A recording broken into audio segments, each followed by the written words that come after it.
My natal day, or how a big bald guy gave birth to this death-winged sparrow. Nighttime in the city, and all the street lamps lit, like clusters of stars condensing around the center of the galaxy, around the black hole at the center. The black hole that spins everything dizzy. I can feel its tides in my blood and tugging at my brain, trying to draw it out through the sutures of my skull. I came in from out of town, riding the slow train of my thoughts from everywhere I'd been and left behind forever. A big roll of money in one pocket, and in another the gun I'd picked up, a Sig Sauer Mosquito 22, weighing a solid 24 ounces. Where it had been buried with 2 clips, wrapped in oily rags and a coffee can, in the trees behind a rest stop an hour north of the border. A .22 caliber is perfect for my work, relatively quiet, but still sharp and loud enough that you know a gun's been fired, and not powerful enough to do much damage except close in, where I prefer to be. Less chance of missing and less chance of hitting someone unintended. I had a job to do, and after it I'd carry on east, to see how painfully spring cracked into savage blossom on Canada's east coast, and to walk through summer beaches I'd never seen, at least until I needed money again, and maybe get some seafood down there, see what that's all about. Grew up in the backwoods of Wisconsin, and all I know about clams is they're ready when they open on their own. I think there was a band playing salsa in the bar where I found my target, and a big bald guy shaking his ass to it and cackling with laughter as a group of his friends tried to keep up. Seems to me I had to cross the dance floor to get to the guy I was there for. And as I was almost across, Baldy bumped me accidentally, and I fell across my guy's table as I was pulling the .22.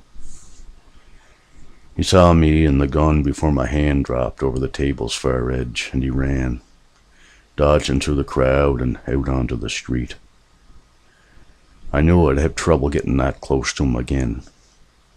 Pissed me off.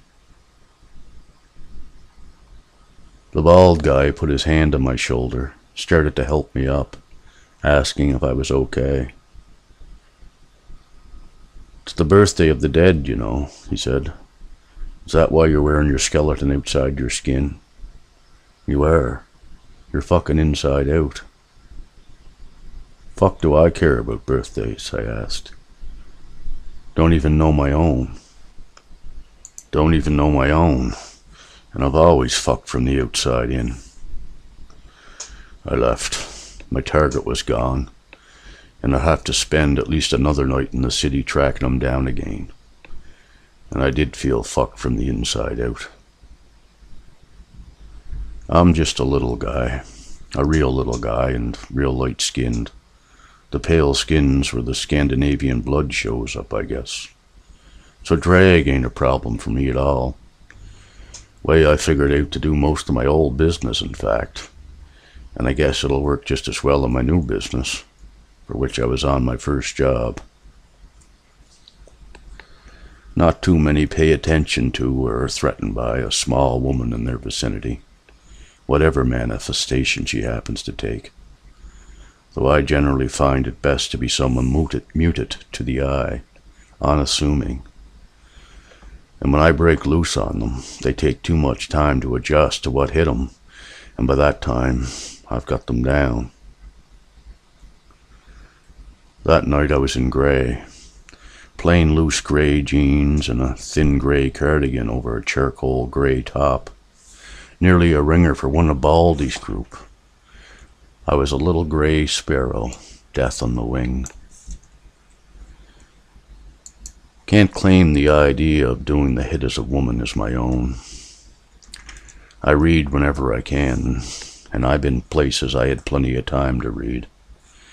And I stole that from some novel about a Minnesota cop named Chesterfield or Devon or maybe Davenport. Something to do with furniture anyway. Only in the book, she was a real woman. More ways than one. A woman carries a purse in a way that keeps it close to the hand. You can hide a lot of things in a purse. And the bigger the purse, the bigger the weapon.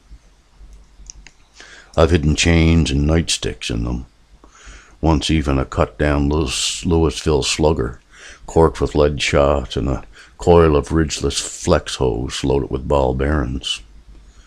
You whip a thing like that around someone's rib cage a few times so the weighted end caresses the kidneys, and pretty soon you're being begged to take them to the guy they owe, and no wonder. Cash is easier to come by than kidneys. That's what I used to do back home, collect and convince, until I turned the wrong guy's kidneys into pie. I found him in the right place. He had the right hair. He was with the right girl. Well, she was the wrong girl, technically, as she was supposed to be the girl of the guy I thought he was. But he was the wrong guy. The dick-swinging, claim-jumping son of an associate of my boss. He begged like the right guy, but he was the wrong one. And he was a wrong one. Anyway, it didn't kill him. But it was what got me this job and a ticket north at a sight. It was that or be put down on my knees in some drugstore parking lot to take 2 bullets in the back of my own head. I got off the train in Ottawa and headed for the bus station, where I dug the key that had been mailed to me out of my pocket and opened up the locker that matched the number on it. I took the bag that held the gun and money into a stall in the washroom, put the money in the right front pocket of my jeans, and stuck the gun, a Glock ISSC M22, about 7 inches long and heavy enough at 21 ounces to have a barely noticeable kick, under my belt at the back, where it was covered by my coat and the tail of my shirt.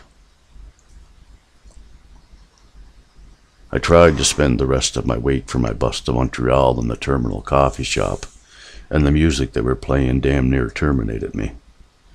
Some fucking folk singer covering the fucking Beatles. In my experience, any place that books a folk singer is best off doing it for a night they know there'll be no one there anyway. That way they won't lose any customers. Folk singer covering the fucking Beatles. Either one would be bad enough on its own. The combination made me want to stick my headphones on to rinse my ears out with some old John Prine. But I was too jumpy. And besides, I didn't have any fucking headphones. I needed to find a Walmart or something where I could pick up an iPod with Wi-Fi capability to access the maps and music and such I had stored in clouds and Dropbox accounts. So I got a taxi to take me to a Walmart, found the iPod, and got another taxi to drop me at a coffee shop with Wi-Fi access close to the bus station. By the time I had to leave to catch the bus, I had figured out the place I had to be was off Rue Notre Dame, and found good routes from the Montreal terminal to my hotel, and from my hotel to Notre Dame. So, there I was in original Montreal.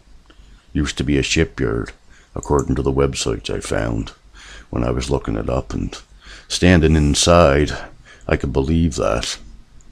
It was all cavernous and grey, built of steel and bare concrete blocks. There was some drywall hung and painted white, but it got nowhere near the ceilings. It was a fucking art gallery, with some foreign show called it like Thunder. With some foreign show in it called like Thunder at China. And I was about to be the bull in the china shop. Some bull I was, more like a little red heifer. I had the red wig on, and some strategic freckles, tights under a loose dark green skirt, and some packing tape wrapped around my torso under my falsies to pinch my pecs together, to give just a hint of cleavage where the top button of the white blouse was, and carrying the Glock in a green leather purse. I wasn't completely sure how I was getting out, but there were enough nearly vacant lots nearby that I figured I could make it back over to Notre Dame quick and pick my direction from there to disappear into the city, find a metro stop, and get back to my hotel without much trouble. So it was time to do it, my first hit. The target was just on the other side of a huge, nude, mirrored bust of a woman with her tongue stuck out. Between it and me were a group of about 10 people.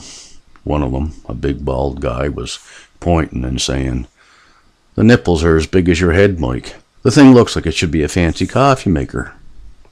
The brood come screaming out of them. "She's the latte doll." I near spit at the pun, but kept my focus. I was almost even with them. Had my hand on the Mosquito 22 and the green canvas purse I was carrying, and about to swing around the statue when one of them, dark-haired, wearing big plastic jewelry and carrying a powder blue purse that matched her shoes, spun in a circle saying, "Andy!